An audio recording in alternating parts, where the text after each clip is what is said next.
మీ అందరికీ తెలుసు కదా, రాష్ట్ర కవి నాకు గుంటూరు శేషేంద్ర గారు ఎంత ఇష్టమో.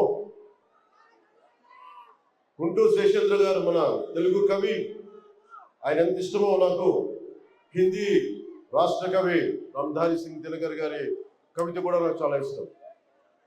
పరశురాంకి ప్రతీక్ష. చాలాసార్లు నేను ఓటమిలో ఉన్నప్పుడు రామధారి సింగ్ దినకర్ గారి పరశురాంకి ప్రతీక్ష చదివి చదివి ధైర్యం తెచ్చుకున్నవాడు. అలాంటి చదువుతున్నప్పుడు जब मैं दिनकर जी की इन पंक्तियों को सुनता हूं तो मुझे अपने संघर्षशील प्रधानमंत्री जी की छवि दिखती है. मैं वो पंक्तियां सुनना चाहता हूं. वसुधा का नेता कौन हुआ, भूखंड विजेता कौन हुआ, जिसने न कभी आराम किया, विघ्नों में रहकर नाम किया. वसुधा का नेता कौन हुआ, भूखंड विजेता कौन हुआ, जिसने न कभी आराम किया, विघ्नों में रहकर नाम किया.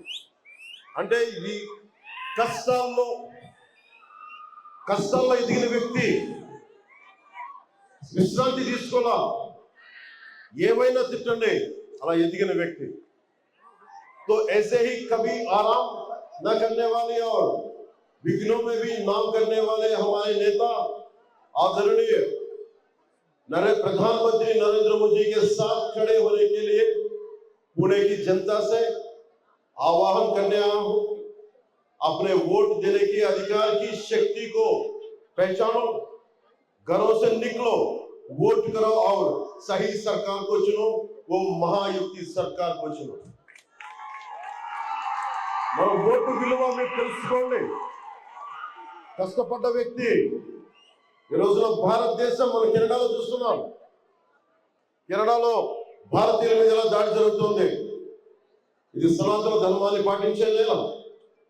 ఇలాంటి ధర్మాన్ని పాటించే నేలకి ధర్మాన్ని పాటించే ప్రధానమంత్రి గారు.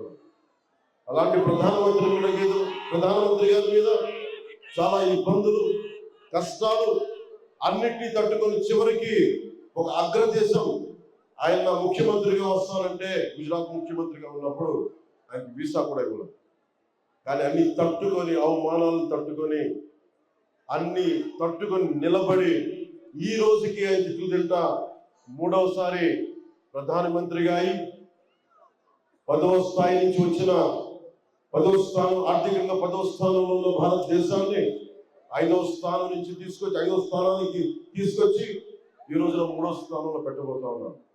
ఇది జరగాలి అంటే మీరందరూ, మనందరం సహకరించాలి.